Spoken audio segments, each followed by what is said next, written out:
demande à Hachem de nous inscrire dans le livre des tzadikim.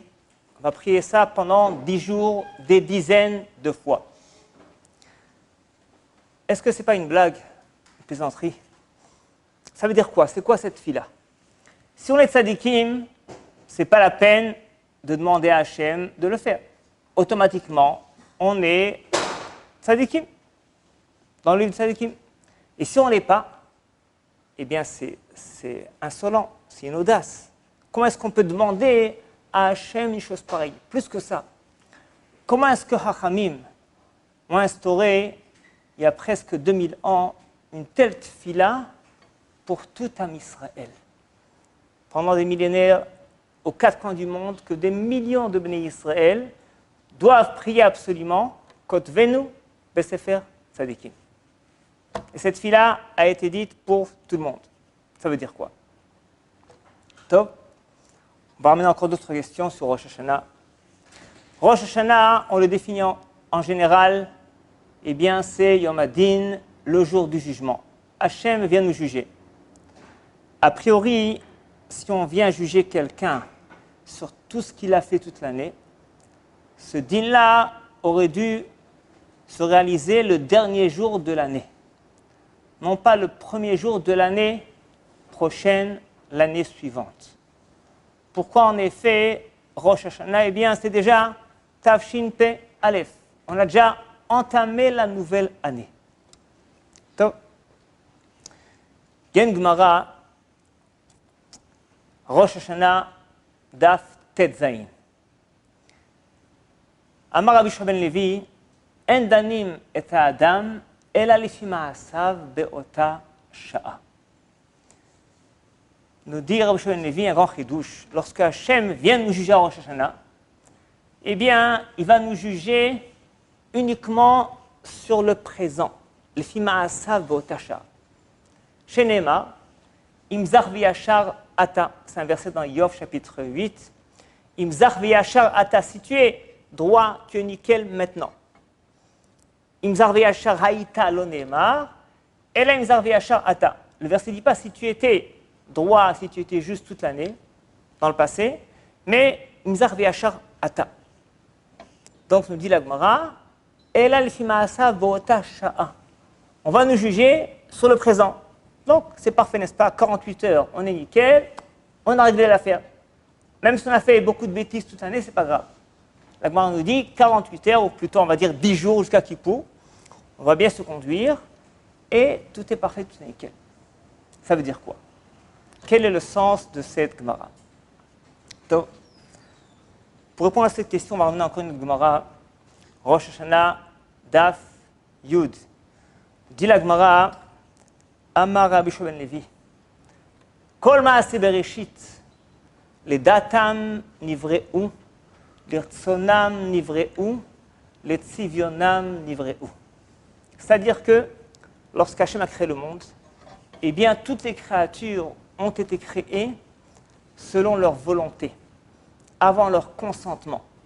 Rashi nous dit là-bas, She'alam im chafetzim libarot bamru hen. Hachem leur a demandé, est-ce que vous voulez être créés? Et ils ont consenti, ils étaient d'accord. Ça veut dire quoi? On a expliqué plusieurs fois qu'il y a 3 dimensions dans l'âme. Nefesh, Ruach et Neshama. Nefesh, la partie antérieure, le niveau des instincts, des passions, des désirs. Ruach, au niveau du cœur, c'est la volonté, l'initiative, la dynamique. Et Neshama, au niveau de l'esprit. On avait aussi ramené plusieurs fois au nom du Nefesh HaChaim, quand quelqu'un va fauter, il n'y a que la partie Nefesh et Ruach qui sont souillées par la faute. Alors que la Neshama, elle est toujours nickel. Neshama, Shnatatabi Teora. La faute ne peut jamais souiller la Neshama. Donc en fait, avant de créer quelqu'un, Hachem a demandé à cette partie qui est Neshama, qui est nickel, qui est spirituelle, 100% spirituelle, est-ce qu'elle veut être créée dans un corps avec des parties qui s'appellent Nefesh et Ruach, qui sont d'une dimension beaucoup plus bas que la Neshama. Nefesh assez basse, Ruach intermédiaire, Hachem demande à la Neshama, est-ce qu'elle veut être créée dans telles conditions. C'est-à-dire qu'Hachem montre à la Neshama tout ce qui va lui arriver toute la vie. Ça, c'était à la création du monde, mais ça se répète aussi du Ramchal chaque fois qu'Hachem crée quelqu'un. Et la Neshama, qui est clairvoyante, qui comprend tout ce qui se passe dans les mondes célestes, elle dit oui. Pourquoi ? Parce qu'elle comprend bien que toutes les conditions qu'elle va recevoir, d'être créée dans tel pays, telle ville, avec de tels parents, avec de telles caractéristiques, telle qualité, tel défaut, eh bien, c'est exactement son tikkun le plus parfait possible pour sa neshama, ainsi que pour Ruach et Nefesh qui vont l'accompagner. Et donc, cette neshama donne son consentement. Donc, on le dit aussi dans la tefila le Shabbat matin, Ba'olamot, Shebara, Ha'olam hazeh, Ba'olam haba, Kirtzono, V'kirtzon yir'av, V'kirtzon kol amo bet Israël. Hachem a créé le monde avec le consentement de Am Israël. Et là, le Ramchal, alors bon, c'est un sujet assez complexe, on ne va pas s'attarder là-dessus. Le Ramchal, dans son ouvrage Ma'amad Chochma, il nous explique que ce qui s'est passé à la création du monde, ce qui se passe avant que Hachem crée un être humain, ça se passe chaque année à Rosh Hashanah. Hachem à Rosh Hashanah, il va nous créer à nouveau. C'est faux de considérer Rosh Hashanah Yom Hadin le jour du jugement. Pas du tout. Rosh Hashanah, Yom Yitradshu Tabri'a Ve'Adam. Hachem vient renouveler encore la création du monde, va renouveler son monde. Dit le Ramchal, c'est comme si tu prends une toupie et tu la fais tourner. Elle tourne 5 fois, 15 fois, 20 fois, elle tombe. Eh bien, Hachem a donné au monde la force de subsister une année entière. Et après, le monde, il va comme s'écrouler. Il s'écroule. Toutes les forces s'écroulent, les forces du mal aussi vont s'écrouler. C'est pourquoi le Satan, il a peur de ce jour-là. Parce qu'il sent que sa force, elle est inhibée. Et dit le Ramchal, eh bien, Hachem, il va te créer, te renouveler encore une fois à nouveau. Dit le Midrash, Imru lefanai malchuyot, vani borotchem belia chadasha. Dites en face de moi malchuyot, c'est-à-dire déclarez que je suis votre roi, que c'est moi qui vous dirige. Malchut, c'est Hachem va diriger ton action, ta parole, ta pensée, selon, eh bien, la volonté d'Hachem, selon la Torah. Vani borotchem belia chadasha, et je vais vous créer une nouvelle créature. Il y a une sgoula, une force particulière à Rosh Hashanah, l'itaper les bria hadasha, être métamorphosé. Il y a un remèze intéressant là-dessus, on trempe dans le miel, la pomme, le pain, etc., selon les minagim, beaucoup de minagim là-dessus. Alors le miel a une telle caractéristique que n'importe quel aliment que tu mets dans du miel, après quelques mois, il disparaît. Il n'y aura que du miel. Le miel va transformer n'importe quel aliment en miel. C'est un remède pour dire que Rosh Hashanah, c'est une journée qui peut te métamorphoser. Et là, Hachem, n'est-ce pas, il nous dit, à toi d'agir. C'est-à-dire que le monde va perdre sa subsistance quand arrive Rosh Hashanah. Et le monde va se renouveler. Qu'est-ce qui va se renouveler ? À toi de jouer. Le Ramchal explique par exemple, si quelqu'un est bien arrivé à une telle maîtrise de soi, de sa pensée, de ne pas être attiré par les forces du mal, aucune avéra pendant 10 jours de Rosh Hashanah Kippour, aucune tendance vers le mal, ne serait-ce que dans la pensée, aucune pensée mauvaise. Et bien toute l'année, cet homme il serait nickel sans aucun Yetzer Hara. Parce que le Yetzer Hara, il a été inhibé quand arrive Rosh Hashanah. Il va se renouveler dans la mesure où toi, tu vas l'introduire en toi. Si tu ne le laisses pas rentrer, il ne rentre pas. À Rosh Hashanah, on est en train de nous créer une nouvelle créature. L'irtsonam nivra'u. Selon leur volonté, leur consentement, c'est ta volonté, ton désir qui va décider qui tu vas être à Rosh Hashanah, ainsi que toute l'année. C'est ça, Bria Hadasha. Comme Hachem a demandé à n'importe quelle créature, est-ce qu'il consente, accepte d'être créé, Hachem aussi nous demande ça à Rosh Hashanah, et tu acceptes. Dans quelles conditions? C'est toi qui vas décider, les conditions, les valeurs morales et spirituelles qui vont t'accompagner toute l'année à venir. C'est-à-dire que, quand Hachem, à Rosh Hashanah, il vient à Rosh Hashanah. On dit dans Tehillim, tout le monde du soir le dit, Ariul Hachem, kol haaretz qui va, lishpot et haaretz. On dit, chanter toute la création, les arbres de la terre, parce qu'Hachem, il vient.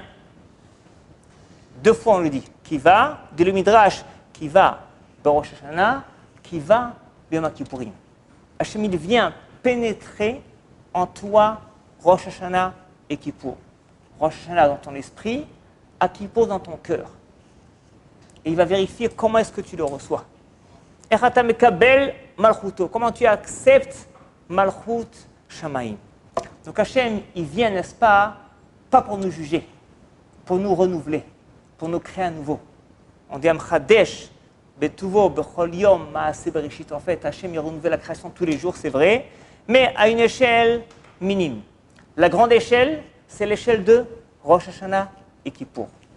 Là, tu vas être créé à nouveau, tu vas être métamorphosé selon ta volonté.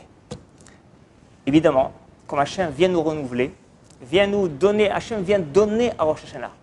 Vient donner, n'est-ce pas, pour l'année à venir, la santé, la parnassa, la réussite. Tout ce qui va arriver, Hachem vient le donner. Les qualités morales et spirituelles, Hachem va les donner à Rosh Hashanah. Pour cela, il est comme obligé de vérifier, de faire un bilan, de te tester. Qu'est-ce que tu as fait toute l'année? Je t'ai donné 1 million. Si tu l'as bien investi, tu vas recevoir 1 milliard. Tu l'as mal investi, tu recevras 100 000. Ça dépend de ce que tu as fait. Donc, a priori, n'est-ce pas, il y a un jugement qui est une dérivée secondaire du fait qu'Hachem vient nous renouveler sa création à Rosh Hashanah. Cependant, Chazal nous dévoile qu'on a, malgré tout, une chance extraordinaire à Rosh Hashanah. Hachem vient nous dire, tu sais quoi, le passé, mets-le de côté. On va recommencer à 0. Tu vas entamer déjà la nouvelle année. Je ne te juge pas le dernier jour de l'année sur ce que tu as fait toute l'année passée. Tu vas d'abord commencer sur le pied droit. Tu vas ouvrir une nouvelle page dans ta vie, une nouvelle année. Rosh Hashanah, 1er Tishri, Tafshin Pe'alef. Tu vas recommencer à 0. Tu vas renouveler, toutes les qualités, toutes les valeurs morales que tu as en toi. Et c'est toi qui vas décider. Comme quelqu'un qui vient, chez son patron lui dit, écoutez, j'ai mal géré la boîte, l'affaire pendant une année, c'est vrai, maintenant j'ai un nouveau programme. Voilà. Le patron lui dit, ok, ça tient bien la route, vas-y, prends l'argent, n'est-ce pas, investis comme tu veux. C'est ce qu'on vient de dire à Hachem. Hachem Melech, Hachem Malach, Hachem Loch. Hachem, c'est vrai qu'on a un peu dégénéré l'année passée, c'est vrai, c'est mal conduit, mais on a un nouveau programme. On vient ici se renouveler. On vient ici avec de nouvelles capacités, des nouvelles forces morales et spirituelles, qu'on tient d'Hachem évidemment, des nouvelles décisions, des nouvelles résolutions pour le présent et l'avenir. C'est ce que dit la Gemara, En danim et adam ela lifi ma'asav ba'ota sha'a. Quand on parle du présent, évidemment, le présent, c'est le présent qui est porté vers l'avenir, parce qu'Hachem, il voit ta pensée et ton cœur. Être nickel au présent, alors qu'on prévoit, de faire des bêtises juste après Kippour, ça rime à rien. Parce qu'Hachem, il voit, n'est-ce pas, le présent. Devant Hachem, c'est dans lequel est compilé ce que tu prévois à l'avenir. Et lorsque tu prévois, quand tu te présentes devant Hachem, et tu dis, Kotvenu besefer tzadikim. C'est-à-dire que maintenant, je me positionne dans une nouvelle piste, une nouvelle orientation. C'est vrai que j'ai dérapé à droite, à gauche toute l'année, mais je recommence à 0. L'irtsonam nivraou. J'ai une nouvelle volonté. Maintenant, j'ai la volonté ardente, nickel, sincère, Besefer Tzadikim. Hachem, je veux prendre ce qu'on appelle Derer Tzadikim, le chemin des Tzadikim. Ça me prendra quelques semaines, quelques mois, quelques années, ça dépend de chacun. C'est pas grave. Si tu es dans la bonne voie, Hachem va t'aider. Il va en effet t'inscrire dans le Sefer Tzadikim. C'est pourquoi on dit Sefer Tzadikim. On ne dit pas Hachem, considère-moi comme un tzadik. Non, non, non. Il y a un livre de tzadikim. Un livre dans lequel, tu vas t'inscrire. Ça veut dire qu'Hachem, il va aider, il va assister tous ceux qui sont inscrits dans le Sefer Tzadikim et leur donner, pendant toute l'année à venir, les éléments accessoires nécessaires, en effet, pour réaliser leur bonne résolution. L'Irtsanam Nivraou. Lorsque, Hachem vient à Rosh Hashanah, il te dit, choisis ton chemin. Tout est ouvert. À toi de choisir. Un nouveau chemin. Ce que tu as fait, laisse-le de côté. Ça, on fera tchouva réellement le lendemain de Rosh Hashanah. Pendant une semaine, tchouva me'ira, Shabbat tchouva, tchouva me'ava. À Kippour, on a tout qui revient ensemble. Tchouva me'ira, me'ava, malchut, tchouva. Mais Rosh Hashanah, bien qu'en fait, ces 2 jours qui entament la tchouva, Aseret et Tchouva, on constate qu'il y a dans Rosh Hashanah aucun vidouille, aucune slichot, pas de nefilat apayim. C'est quoi la tchouva? La tchouva de Rosh Hashanah, elle a un aspect différent. Elle a un caractère différent. C'est Kabbalat Malchuto. C'est prendre des nouvelles décisions, prendre une nouvelle orientation. C'est mettre au juste sa volonté. L'irtsonam nivraou, les da'atam nivraou. C'est préciser devant Hachem et à soi-même que notre volonté c'est Kodvenu Besefer Tzadikim. Notre volonté réelle, c'est pas de faire n'importe quoi. C'est pas d'agir au spontané, n'est-ce pas? C'est pas sans réfléchir, mais au contraire, de prendre une ligne bien déterminée. Kodvenu Besefer Tzadikim Bachasidim. Et là, en effet, Hachem nous aide à mener cette mission de façon parfaite toute l'année, si toutefois on est sincère pendant Rosh Hashanah. Est-ce que dit la Gemara? En danim et Adam, el alif ma'asa v'ota sha'a. Tu es jugé pas sur le passé. Le passé, Hachem le met de côté. C'est la tchouva qu'on fait en Elul, c'est qu'une préparation. Préparation. La vraie tchouva, c'est pendant les 10 jours. Aseret yemei tchouva. La tchouva de Rosh Hashanah, 48 heures, c'est une tchouva qui est positive, qui est portée vers l'avenir. Un avenir, n'est-ce pas, plein d'espoir, plein d'encouragement. On ne parle pas du tout des averot. D'abord, il faut commencer de façon positive à tracer une nouvelle piste dans ta vie, une nouvelle orientation. Il faut oublier, n'est-ce pas, toutes les bêtises qu'on avait. C'est écrit qu'à Rosh Hashanah, on n'a même pas le droit ni de citer les averot, ni d'y penser. Une marloquette pendant Tkiat Shofar Belachach, est-ce qu'on peut ou pas? Mais à part ça, n'est-ce pas, on ne doit pas du tout s'affairer ni au averot, ni au mal qui est en nous, aucune mauvaise pensée. Parce qu'on est en train de nous métamorphoser. On est en train de créer une nouvelle créature en nous-mêmes. Et c'est ce qu'Hachem nous demande, et c'est les forces, les capacités qu'Hachem nous donne pendant les 48 heures de Rosh Hashanah.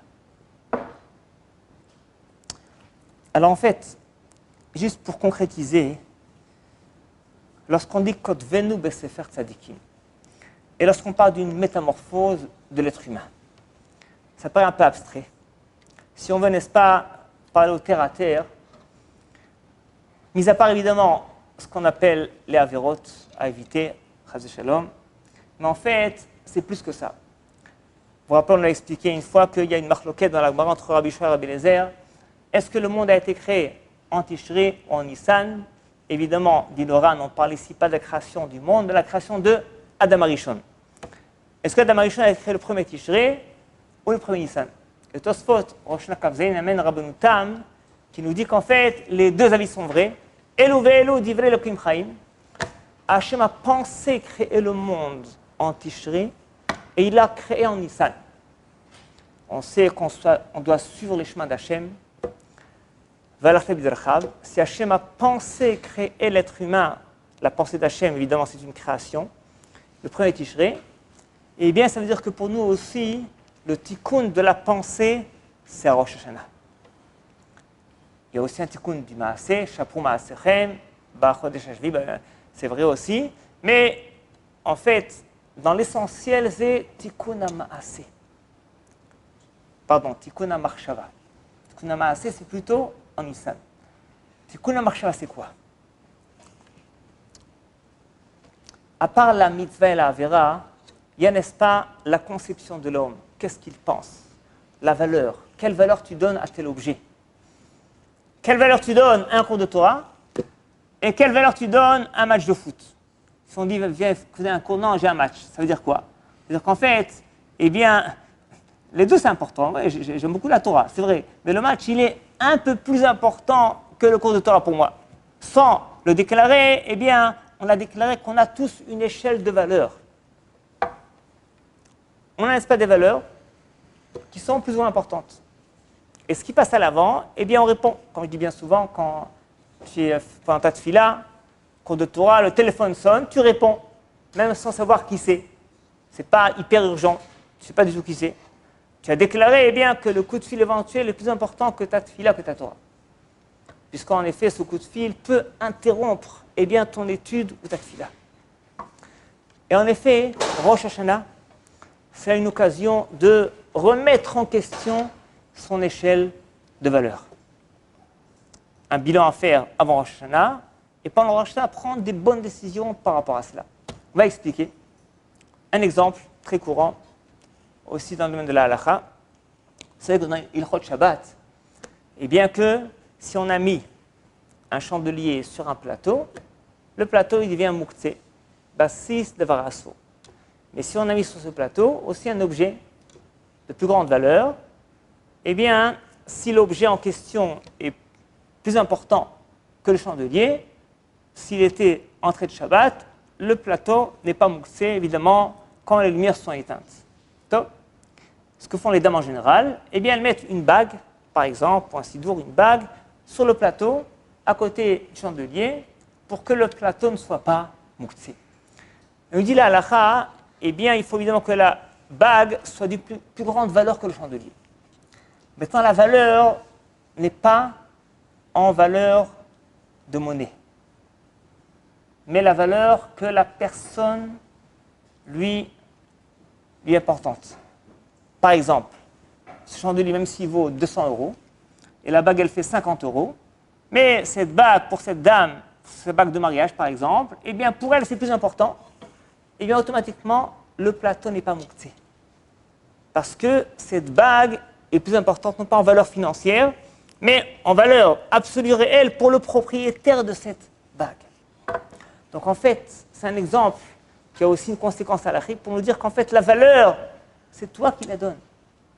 La valeur de la bague, eh bien, ce n'est pas combien on la paye au magasin. C'est pour toi, son importance, eh bien, c'est ce qui va décider vraiment que cette bague est plus importante que le chandelier en question. Eh bien, c'est exactement ça, l'échelle de valeur de la Torah. En général, et en Rosh Hashanah et Kippour. La valeur de ta mitzvah, c'est toi qui la décides. C'est à toi de jouer.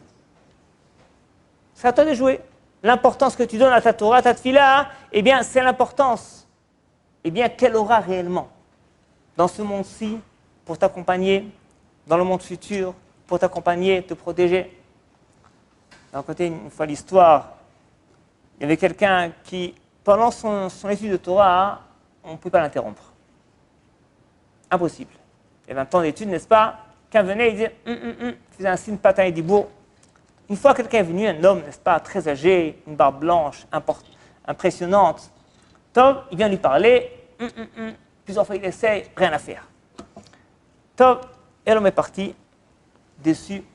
Et le soir, il fait un rêve. Dans le rêve, son père lui apparaît. Son père lui dit, ah mon fils, qu'est-ce que tu as fait? J'ai remis le ciel et les terres pour t'envoyer et lui un avis. Et tu l'as envoyé balader. Le fils répond au père, papa, je te garantis que même si je savais que c'était Elianavi, je ne me serais pas interrompu. Parce que mon étude, elle est plus importante. Son père lui dit, ah, c'est comme ça. Si c'est ainsi, eh bien, je te garantis que demain, je t'enverrai encore une fois. Le lendemain, il est revenu. Pendant son étude, il a attendu une demi-heure qu'il finisse son étude. Et après, il lui a parlé pour lui dévoiler des secrets de la Torah. Parce que si un homme considère que son étude de Torah est plus importante même qu'un dévoilement de l'Anavi, eh bien, en effet, c'est ce qui va se passer. Et l'Anavi viendra et devra l'attendre pour lui dévoiler des secrets de la Torah. C'est un exemple. À chacun, n'est-ce pas, d'appliquer ça selon sa vie personnelle. Mais en fait, la valeur de ta Torah, de ta tfila, de ton Shabbat, c'est toi qui la décides. Si le Shabbat, eh bien, c'est un jour, Kodesh Kodashim, Shabbat, on fait tout ça, Baruch Hashem. Mais bon, Shabbat, ça peut être un jour de une bonne dafina, des pistaches, etc. C'est sympa, c'est aussi une mitzvah, on est que Shabbat, c'est vrai. Ok, c'est une mitzvah, c'est vrai. Mais cependant, c'est tout de même un niveau plus ou moins moyen du Shabbat. Mais si Shabbat, c'est un jour de joie, un jour de chant, tu vas chanter chaque repas pendant 3/4 d'heure, les divrei Torah que tu prépares toute la semaine. Il faut préparer toute la semaine des divrei Torah si tu veux passer un bon Shabbat. Des belles histoires qui vont intéresser les enfants, la famille, captivants. Ça prend du temps, il faut s'investir. Eh bien, en effet, ton Shabbat, il sera d'une dimension différente. Si tu fais attention aux Dvarim Betelim pendant Shabbat, eh bien, ton Shabbat, qui est en fait une valeur infinie, eh bien, tu lui as donné dorénavant une valeur qui tend vers l'infini. Quelques exemples. C'est uniquement pas pour nous prendre conscience eh bien, du système de valeurs, de l'échelle de valeurs qu'on peut avoir, nous avons tous, n'est-ce pas, dans la vie, sans s'en rendre compte. Et ça, on peut à Rosh Hashanah et Kippour, eh bien, mettre au point ce système de valeurs. Dire à Hachem, voilà, j'ai fait des bêtises, je m'arrête, terminé. Enfin, je recommence. Le premier Tishrei, Tafshin Pe'alef, je prends une nouvelle piste. Kotvenu, Besefer, Tzadikim B'Chassidim. Et Rabotai, c'est écrit, ce n'est pas une plaisanterie. Quand on bénit son camarade, Shetikatev, Besefer Tzadikim, disent les commentateurs, il faut le penser. Il faut le penser réellement. Il faut être persuadé, n'est-ce pas, qu'en effet, qui peut être inscrit dans le livre Tzadikim. Il faut aussi être persuadé que ta bracha, elle a un impact. Ta bracha, elle est hyper importante. Quand tu dis Kotvenu Besefer Tzadikim V'Chassidim, ta bracha, eh bien, en effet, elle a un impact sur ton camarade, sur tes proches parents. Parce qu'en effet, ça agit. Et surtout, n'est-ce pas ce qu'on a expliqué, prendre conscience eh bien, que c'est ce que tu es en train de réaliser à Rosh Hashanah. L'Irtsonam Nivraou. Hachem va te créer à nouveau, tu peux avoir aujourd'hui, tu as automatiquement une nouvelle volonté. Hachem va inhiber toutes les qualités, toutes les facultés de l'homme pour les renouveler, et c'est toi qui vas les renouveler selon ton choix, ton désir. C'est la Gemara nous dit que Yosef Hatzadik est sorti de la prison Rosh Hashanah. Qu'est-ce que ça peut nous faire? Quelle importance? Alors, c'est écrit pas que on est tous descendants de Yaakov et Yosef, et les Yaakov et Yosef. C'est-à-dire que ce qui est arrivé au Avot, par Yaakov et Yosef, ça nous arrive aussi. C'est-à-dire que chacun, il a la possibilité de sortir de sa prison à Rosh Hashanah. Et il sort de la prison, automatiquement. Maintenant, est-ce qu'il va de nouveau rentrer en prison ou pas? C'est lui qui décide.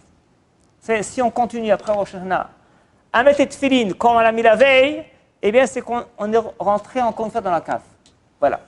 On est rentré, on est sorti de la prison, et de nouveau, on est rentré dedans.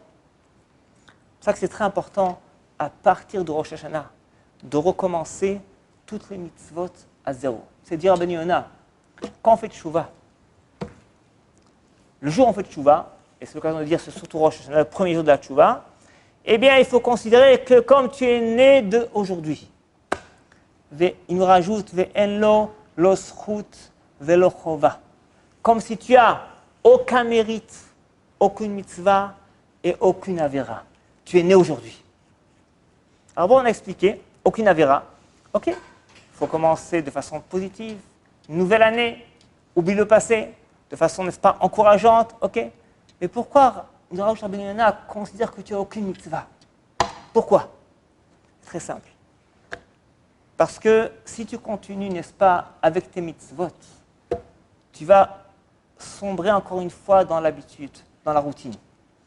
Et tu vas, n'est-ce pas, pendant Rosh Hashanah et après Rosh Hashanah, continuer les mitzvot habituels et automatiquement les avérotes habituelles. Il faut bien prendre conscience que le monde s'arrête aujourd'hui. Il s'arrête. Et tu le recommences à Rosh Hashanah. Et quand tu vas entamer une mitzvah, elle est nouvelle. Tu viens de la recevoir au Har Sinaï. Ça prend du temps. Il faut du recul, n'est-ce pas? Il faut arrêter la routine. Il faut réfléchir.